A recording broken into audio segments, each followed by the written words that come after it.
The Colorado Territory stretched endlessly beneath a merciless August sun, its red earth cracked and thirsting for rain that hadn't come in 3 months.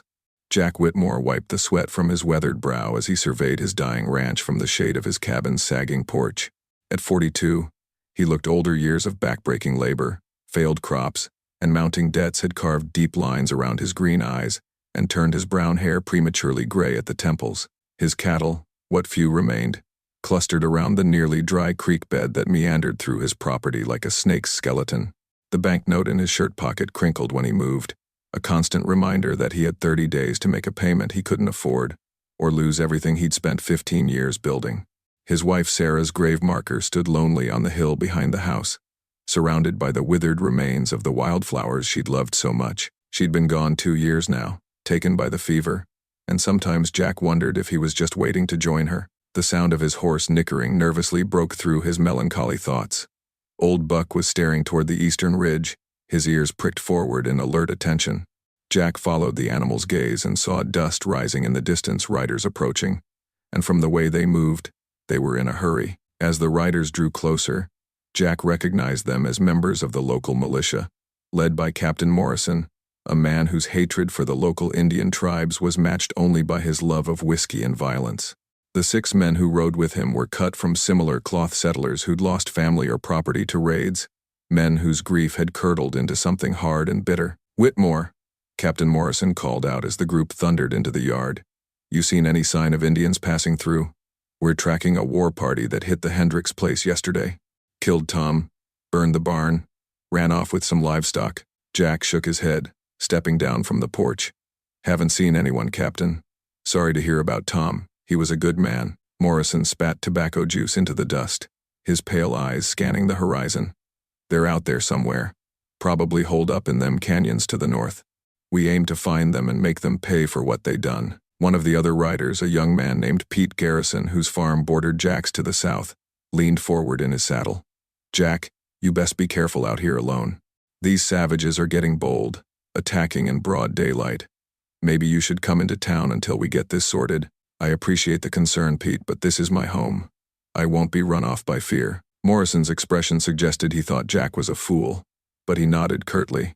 "Suit yourself. But if you see anything suspicious, you fire 3 shots in the air.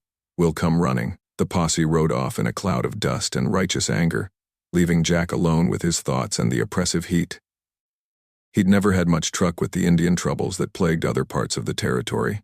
His ranch sat in a remote valley that most travelers avoided, and he'd always minded his own business. The few natives he'd encountered over the years had been peaceful enough, hungry families looking for food or water, which he'd provided without question despite the disapproval of his neighbors. As the afternoon wore on, Jack tried to focus on the endless list of chores that demanded his attention. The fence on the north pasture needed mending, the barn roof was leaking again, and his garden was dying despite his efforts to keep it watered from his dwindling well. Every task seemed to require tools or materials he couldn't afford, and every passing day brought him closer to losing everything. It was near sunset when he heard it, a sound that made his blood run cold. Somewhere in the distance, a child was crying. Not the ordinary cry of a youngster who'd scraped a knee or been denied a sweet, but the desperate, exhausted sobbing of someone in real distress. Jack grabbed his rifle and followed the sound, his heart pounding as he made his way through the scrub brush toward the creek. He found her hiding beneath a fallen cottonwood tree, partially concealed by its dead branches. She couldn't have been more than 8 years old, with the dark hair and features of the local tribes. Her deerskin dress was torn and stained with blood, though Jack couldn't tell if it was hers or someone else's. Tears had carved clean tracks through the dirt on her cheeks, and her dark eyes held a terror that no child should ever know. "Easy there, little one," Jack said softly, setting his rifle aside and approaching slowly with his hands visible. "I'm not going to hurt you." The child shrank back against the log, but she was too exhausted to run. Jack could see that her left arm hung at an awkward angle, broken, most likely, and there were cuts on her legs from running through thorny brush. Whatever had happened to her, she'd been through hell. Jack knelt a few feet away, speaking in the gentle tone he'd once used with his own daughter, Mary, who'd been stillborn 5 years ago. "You're hurt, aren't you? Let me help you. I promise I won't hurt you." For several long minutes, they regarded each other in the fading light. Finally, the child spoke in halting English. My family. Bad men came, shooting, Fire. Jack's heart sank as he realized what had happened. This child was likely a survivor of whatever attack Captain Morrison and his men were tracking. She'd probably been hiding in the wilderness for a day or more, alone and terrified. "Come with me," Jack said gently, extending his hand. "I have food and water. I can help fix your arm." The child who eventually told him her name was Aiyana, meaning eternal blossom, allowed Jack to carry her back to his cabin as darkness settled over the valley. Her broken arm was swollen and painful, but Jack had set enough bones over the years to know it was a clean break that would heal properly with care. He fashioned a splint from wooden slats and strips of clean cloth, working as gently as possible while Aiyana bit her lip to keep from crying out. He fed her soup made from precious beef and vegetables from his dying garden, watching as she ate with the desperate hunger of someone who hadn't seen food in days. When she'd eaten her fill, exhaustion finally claimed her, and she fell asleep on Jack's own bed, curled up like a wounded animal seeking safety. Jack sat in his chair by the cold fireplace, staring at the sleeping child and wrestling with the most difficult decision of his life. He knew what the right thing to do was, what his Sarah would have expected him to do, but he also knew the consequences that would follow. If Captain Morrison and his men found an Indian child in Jack's cabin, they wouldn't see a hurt little girl who needed help. They'd see evidence that he was harboring enemies, maybe even proof that he was in league with the raiders. In the current climate of fear and hatred, that could mean a rope around his neck. But looking at Aiyana's peaceful face, finally free from terror and sleep, Jack knew he couldn't turn her away. Some choices define a man's character, and this was one of them.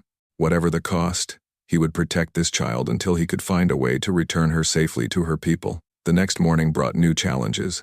Aiyana woke with a fever, her small body fighting infection from her various wounds. Jack spent the day nursing her, applying poultices he'd learned to make during his years on the frontier, and forcing liquids down her throat. By evening, the fever had broken, and she was able to sit up and take more substantial food. As she recovered, Jack learned fragments of her story. Her band had been camped near a stream 2 days' ride to the north when white men attacked at dawn. She'd hidden in the brush while her family, parents, grandparents, younger brother were killed or scattered. She'd seen her home burned, her people's possessions destroyed or stolen, and had been running ever since. "Bad men wear blue clothes," she told Jack, describing what sounded like cavalry uniforms. "They say we steal their cows, but we know steal nothing. We just want to live." Jack felt a cold knot form in his stomach. If soldiers had been involved in the attack on Aiyana's people, it meant the situation was worse than anyone knew. The army was supposed to protect innocent civilians, not slaughter them. Part 4. For 3 days, Jack tended to Aiyana with the devotion of a father caring for his own child. He taught her simple English words while she shared phrases from her native tongue. Despite the language barrier, they communicated through gestures, smiles, and the universal language of kindness.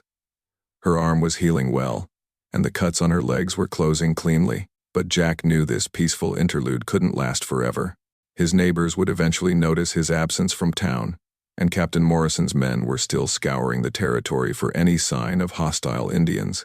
Every day that passed increased the risk that someone would discover Aiyana's presence. The decision was made for him on the 4th morning when he spotted dust on the horizon, riders approaching fast. Jack quickly helped Aiyana hide in the root cellar beneath his cabin, covering the entrance with a rug and furniture. She looked up at him with complete trust in her dark eyes, and Jack felt the weight of that faith settle on his shoulders like a mantle. The riders proved to be Pete Garrison and 2 other neighbors, their faces grim with purpose. "Jack," Pete called out as they dismounted, "we need to search your place. Captain Morrison thinks the Indians might be hiding supplies or weapons on isolated homesteads. You're welcome to look around," Jack replied, hoping his voice sounded steadier than he felt. "But I haven't seen hide nor hair of any Indians." The men searched his barn, his sheds, and finally his cabin with thorough efficiency. Jack's heart pounded when one of them paused over the rug that concealed the root cellar entrance, but the man moved on without investigating further. Throughout the search, Jack could only pray that Aiyana remained silent and still in her hiding place. After what felt like hours, the men finished their search and prepared to leave. "Sorry to bother you, Jack," Pete said, though he didn't sound entirely convinced of Jack's innocence. "Morrison's got everyone on edge. He's talking about organizing a bigger expedition to clean out them canyons once and for all." When the riders were finally gone, Jack released Aiyana from her hiding place, and she flew into his arms, trembling with fear. I thought bad men find me, she whispered against his chest. I won't let anyone hurt you, Jack promised. And in that moment, he realized he meant it completely. This child had become more than just someone he was helping, she'd become family. That evening, as they shared a simple meal by lamplight, Aiyana surprised him by speaking more than she ever had before. My grandfather, he chief, wise man. He teach me white man not all bad. Some have good hearts. I think you have very good heart, Jack. The compliment, delivered with such innocent sincerity, nearly brought tears to Jack's eyes. Your grandfather sounds like a wise man. I'd like to meet him someday. Aiyana's face grew sad. Maybe he dead now. Maybe they all dead. Jack knelt beside her chair and took her small hands in his larger, calloused ones. Don't give up hope, little blossom. Tomorrow, I'm going to try to find your people. If any of them survived, I'll get you back to them safely. The next morning dawned clear and cool, a welcome relief from the oppressive heat that had dominated the past weeks. Jack prepared for what might be the most dangerous journey of his life. He loaded his saddlebags with supplies, water, food, ammunition, and medical supplies, and saddled Old Buck with extra care. The horse seemed to sense the importance of their mission, standing alert and ready. Aiyana insisted on coming with him despite her injuries. I know the way to my people's places, she said with the stubborn determination of a child who'd learned to survive on her own. You get lost without me. Jack knew she was right. The canyon country to the north was a maze of arroyos, mesas, and hidden valleys that could confuse even experienced trackers. With Aiyana's guidance, he had a chance of finding any survivors from her band. Without her, he'd be searching blindly in terrain where one wrong turn could mean death. They rode north through country that grew increasingly wild and rugged. Red sandstone cliffs rose like cathedral walls on either side of narrow canyons, their surfaces carved by wind and water into fantastic shapes that seemed to watch their passage with ancient eyes. Hidden springs provided water for hardy vegetation that clung to life in the harsh environment, and occasionally they glimpsed deer or mountain sheep picking their way across seemingly impossible rock faces. Aiyana proved to be an excellent guide, recognizing landmarks that were invisible to Jack's untrained eye. A particular bend in a canyon wall, the shape of a distant mesa, the way shadows fell across a rock formation, all of these meant something to her, told stories of her people's movements through this landscape over countless generations. As they traveled deeper into the canyon country, they began to see signs of recent violence, scattered belongings along old trails, the remains of abandoned campsites, and in one heartbreaking location, graves marked with stones arranged in patterns that held meaning for Aiyana but were mysterious to Jack. Some of my people rest here, she said quietly as they passed the gravesite.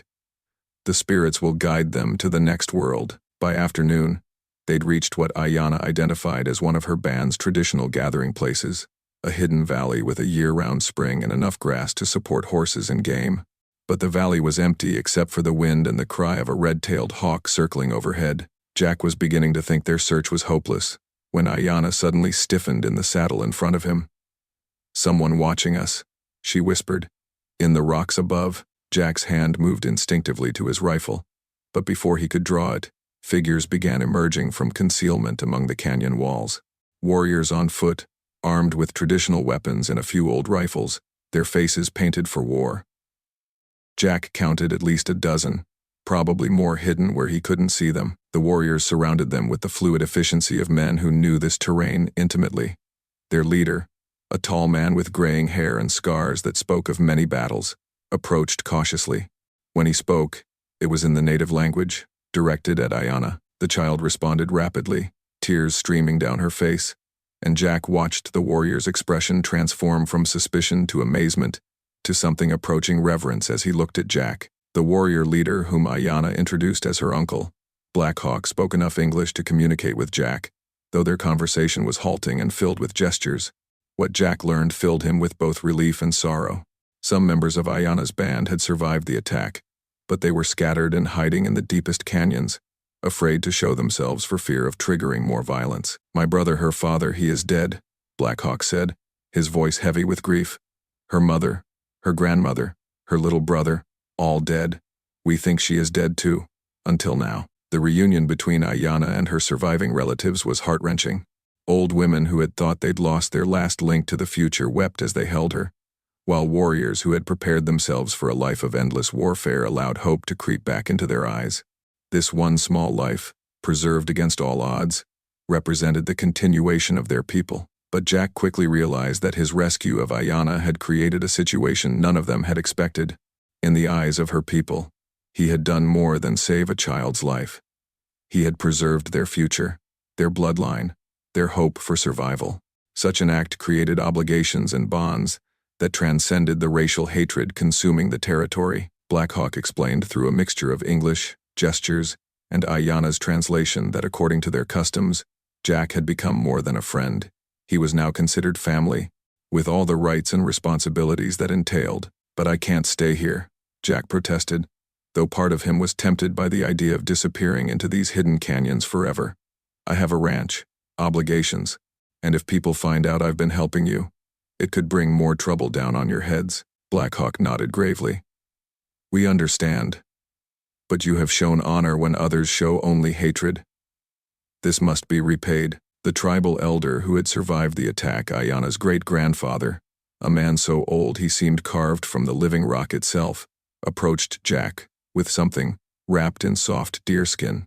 When he unwrapped it, Jack gasped at what he saw. The tools were unlike anything he'd ever encountered.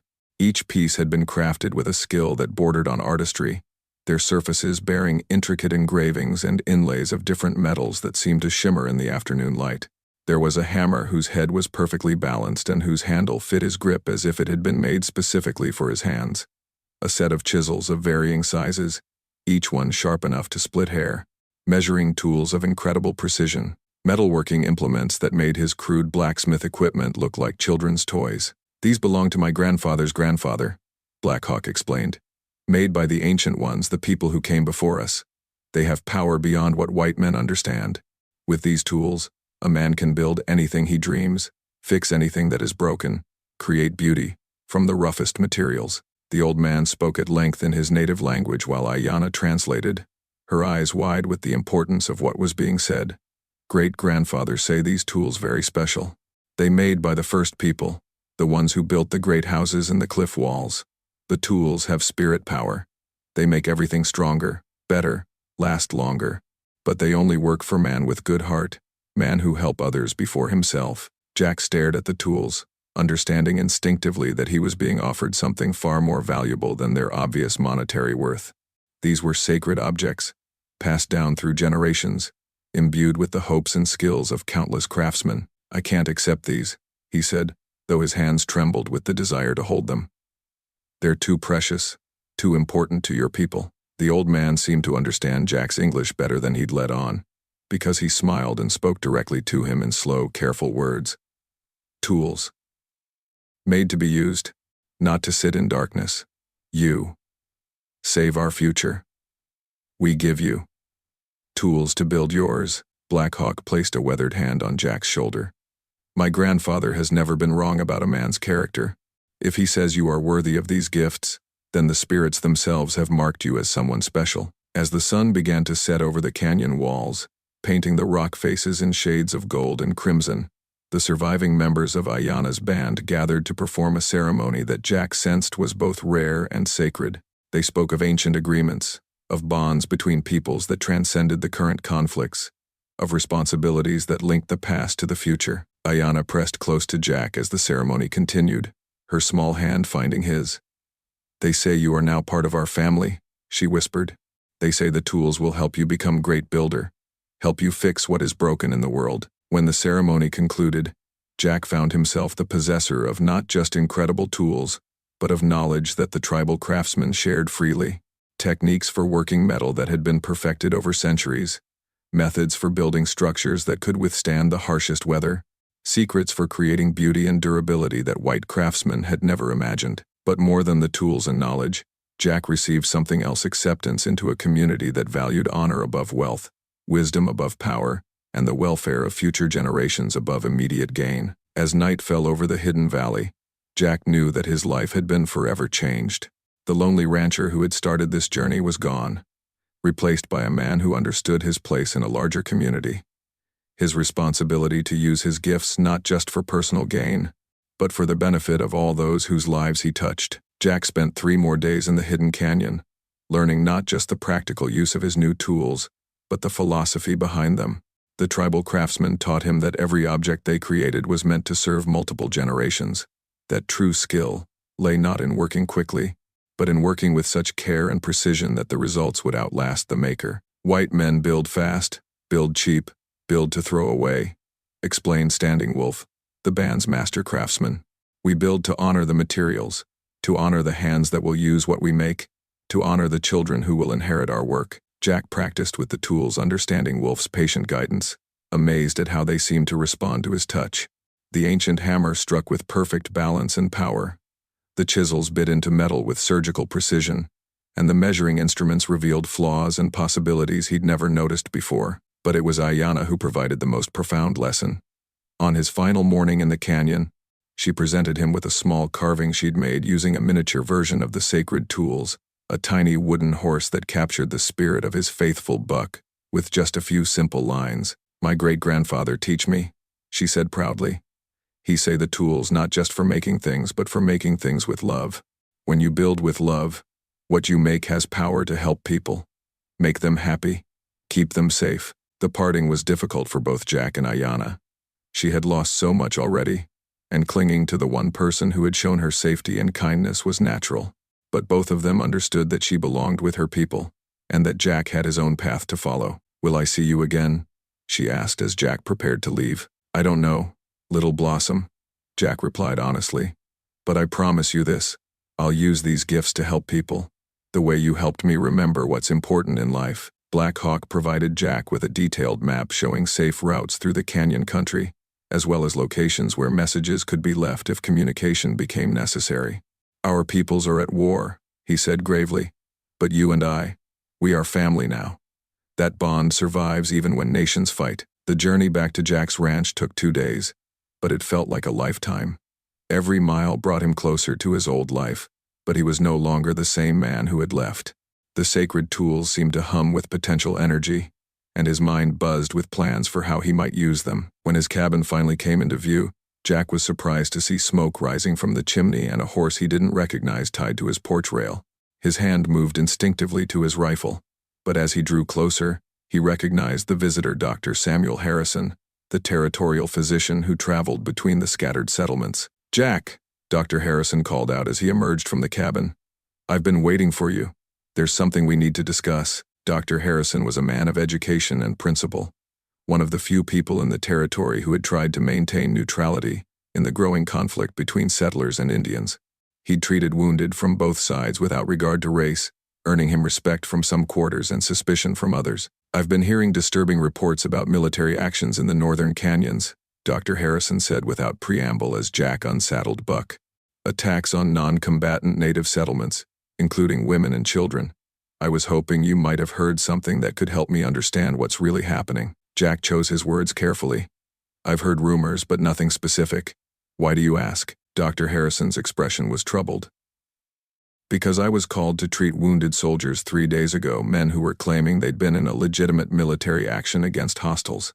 But the injuries I saw, and the things some of them said while they were delirious with fever, suggested they'd been involved in something far less honorable." The doctor paused, studying Jack's face carefully. "There's something else. Captain Morrison has been asking questions about you. He seems to think you know more about Indian movements in this area than you've been letting on." Jack felt his blood run cold, but he kept his expression neutral. "Morrison's been suspicious of everyone lately. I think the pressure is getting to him." "Perhaps," Dr. Harrison said, but his tone suggested he wasn't entirely convinced. "Jack, if you know anything at all about innocent people being hurt in these conflicts, I hope you'll find a way to bring that information to someone who can act on it." After Dr. Harrison left, Jack spent the evening examining his new tools more carefully and considering his situation. The doctor's visit had made it clear that the violence in the territory was escalating, and that his rescue of Aiyana had put him in a precarious position. If Captain Morrison's suspicions continued to grow, Jack could find himself facing serious accusations. But as he handled the sacred tools, feeling their perfect balance and sensing the generations of skilled craftsmen who had used them before him, Jack found his resolve strengthening. These tools represented more than just implements for building and repair. They were symbols of hope, of the possibility that creation could triumph over destruction, that skill and patience could overcome hatred and violence. Over the following days, Jack began to understand the true power of his gifts. When he repaired his barn roof using the sacred tools, the work went faster and better than anything he'd ever accomplished. The joints were perfect, the materials seemed to respond to his touch, and the finished result had a strength and beauty that amazed him. Word of his improved craftsmanship began to spread. Neighbors who had dismissed him as just another struggling rancher started arriving with requests for repairs and construction work. Pete Garrison brought a broken wagon wheel that 3 other craftsmen had declared unrepairable, and Jack fixed it so perfectly that it looked better than new. Mrs. Henderson, the widow who struggled to maintain her homestead alone, asked Jack to help repair her cabin's foundation, which had been damaged by spring floods. Using the sacred tools, Jack not only fixed the problem, but improved the entire structure, making it stronger and more weather-resistant than it had ever been. As autumn arrived in the Colorado Territory, Jack's reputation as a craftsman of exceptional skill had spread throughout the region. People traveled from settlements days away to commission his work, and he found himself busier and more prosperous than he'd ever been. The sacred tools seemed to imbue everything he created with an almost supernatural durability and beauty. But more important than his financial success was the change in how his neighbors regarded him. The lonely, struggling rancher had become a valued member of the community, someone whose skills were essential to everyone's welfare. People who had once barely acknowledged his existence now sought his friendship and counsel. The transformation wasn't lost on Captain Morrison, who arrived at Jack's ranch one crisp October morning with a small group of his men. But instead of the hostile suspicion Jack had expected, Morrison's demeanor was respectful, almost apologetic. "Jack," Morrison said as he dismounted, "I owe you an apology. I've been thinking you were hiding something from us, maybe even helping the hostiles. But seeing the work you've been doing around the territory, the way you've been helping folks, well, I reckon I was wrong about you." Jack accepted the apology with grace, though he couldn't help but think about Aiyana and her people, still hiding in their canyon refuge. "We're all doing our best to survive out here, Captain. Sometimes suspicion gets the better of good judgment." Morrison nodded, looking older and more tired than Jack remembered. "The truth is, the Indian troubles have been quieter lately. Haven't had a raid or attack in over a month. Maybe they've moved on, or maybe they're just laying low for winter." What Morrison didn't know was that Jack had been serving as a secret intermediary, using the message system Black Hawk had taught him to help prevent conflicts before they could escalate. Several times, warnings passed through the canyon network had allowed settlers to move their livestock or take other precautions before raiding parties arrived. And on more than one occasion, Jack's messages had convinced hot-headed young warriors to seek other targets rather than attack isolated homesteads. As winter settled over the territory, Jack received an unexpected visitor. Aiyana appeared at his door one snowy evening, no longer the terrified child he'd rescued but a confident young girl whose eyes sparkled with intelligence and joy. "Great-grandfather say I should come see how the sacred tools work for you," she said as Jack welcomed her inside. "He say, the spirits tell him you use them well, help many people." Over the next several days, Aiyana marveled at the transformations Jack had accomplished using the ancient tools. His ranch had become a showplace of superior construction and repair work. Every building was perfectly maintained. Every fence was straight and strong, and every implement functioned with flawless efficiency. But it was the hidden workshop Jack had built behind his barn that truly impressed her. Using the sacred tools, he had created a space where the finest craftwork in the territory was produced. Furniture of incredible beauty and durability, metalwork that rivaled anything produced in the eastern cities, and architectural innovations that improved the lives of everyone who encountered them. "The tools chose well," Aiyana said as she examined a rocking chair Jack had made for Mrs. Henderson. "They have found hands that create beauty, not just usefulness." On her final evening before returning to her people, Aiyana shared news that filled Jack with hope.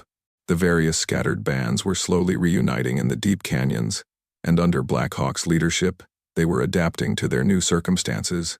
They had learned to avoid conflict while still maintaining their cultural identity, and they were beginning to establish trade relationships with sympathetic whites, like Dr. Harrison. "My people remember what you did for me," Aiyana said. "They remember that you chose to help instead of harm, chose to protect instead of destroy. Because of this, they know that not all white people are enemies, that peace is possible if both sides choose it." Years later, When historians studied the period of conflicts in the Colorado Territory, they would note with puzzlement how the violence gradually diminished in one particular region, how scattered communities learned to coexist despite their differences, and how one small area seemed to become a model for peaceful cooperation. What they wouldn't understand was the role played by a lonely rancher whose simple act of compassion toward a frightened child had created bonds of trust that transcended racial hatred. They wouldn't know about the sacred tools that had transformed a struggling homesteader into a master craftsman whose work brought communities together. And they wouldn't realize that sometimes the greatest changes in history begin with one person choosing to see a fellow human being instead of an enemy. Jack Whitmore lived to be 78. His final years spent training young craftsmen in the proper use of the sacred tools. He never married again, but he was never truly alone. His extended family included not just his white neighbors, but the scattered bands who remembered him as the man who had saved their future. When he died peacefully in his sleep, representatives from both communities attended his funeral.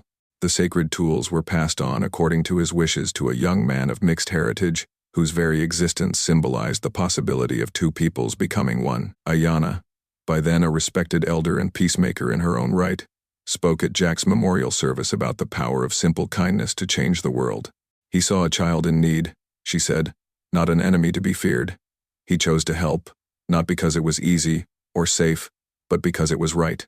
The spirits blessed him for this choice, but the real blessing was what his kindness created a bridge between worlds that had seemed forever separated by hatred. The sacred tools continued to work their magic in new hands, creating beauty and utility, while carrying forward the lesson that true craftsmanship involves more than just skill. It requires love, patience, and the wisdom to build not just for today, but for all the generations yet to come. In the end, Jack's rescue of one lost child had saved far more than a single life. It had preserved hope, demonstrated the possibility of peace, and proven that even in the harshest frontier conditions, the bonds of human compassion could overcome the divisions of race and culture. The tools still exist, still carry their ancient power, still wait for hands guided by wisdom and hearts motivated by love. And somewhere in the Colorado mountains, in a hidden valley where two peoples learned to live as one, the memory of a rancher's kindness continues to inspire new generations to choose hope over fear, understanding over hatred, and creation over destruction.